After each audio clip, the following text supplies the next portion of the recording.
امروز چند تا خبر براتون دارم که شاید خوب باشن، شاید بد باشن، شایدم هر چی باشن. بالاخره دیگه میخوام. چرا اینجا نمیره؟ برو دیگه. من پارکورباز حرفه‌ای بودم. میخوام بگم که ما داریم از بیدراک خداحافظی میکنیم و به سوی جاوا میرویم. بله، افتادم که به سوی جاوا میرویم. ولی مشکل اینه که اسمش چی بود؟ مشکل اینه که ما یه مپ داریم به نام World War 2. اوکی، جنگ جهانی دوم ما داریم. خب ولی ما نمیتونیم اونو فکر کنم بشه، ولی نمیدونم. من بلد نیستم که مپ بیدراکو بندازم تو جاوا. احتمالاً از دستش بدیم، ولی سعی و تلاشمو میکنم که از دستش ندیم. بعدم اینکه میخواستم بگم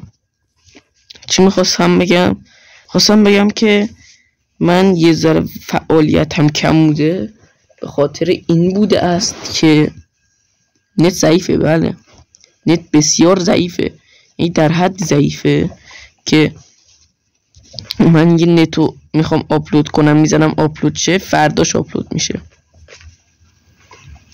به همین آسونی. بعدشم وقتی دیدید مثلا ویدیوی نیومد،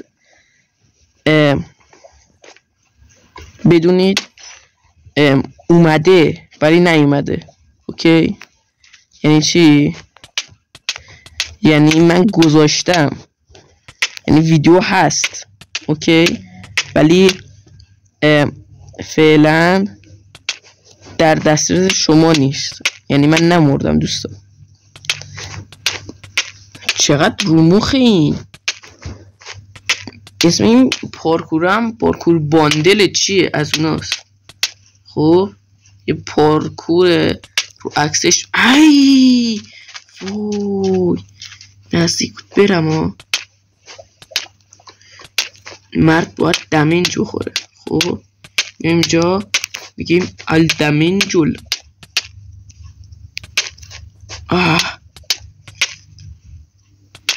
خوبه، ما اینجا اومده بودیم، الان باید چرا نرفت؟ خب بچه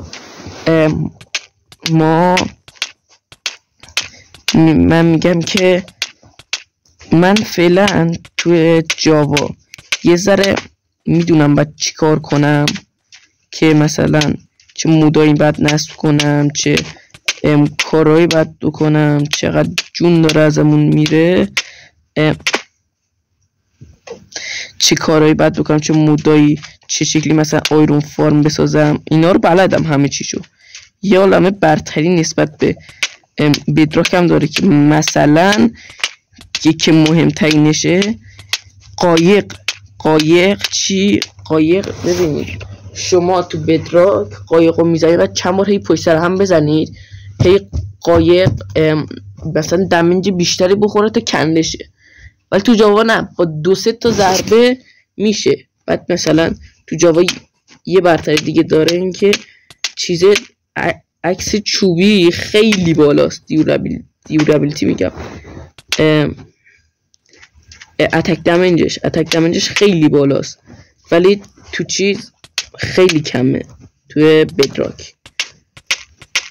بعد تو چیزام خیلی کارا میتونیم کنیم، مثلا یه صندوپر عالی میتونیم بسازیم، یه آیرون فارم بی نهایت میتونیم بسازیم، انقدر بسازیم تا پدرمون در بیاد. اینجا چکوای نره، مرسی داشت، قرار تو لابو بسازیم. یه عالمه فارم چیز بلدم بسازم. خودم به خودم، یعنی بدون فیلم دیدن بلدم فارم بسازم خودم. بعد تو جاوا هم با اینکه من بدراک پلیرم. ای بابا. خب بعدش هم میخواستم بگم دیگه همین دیگه.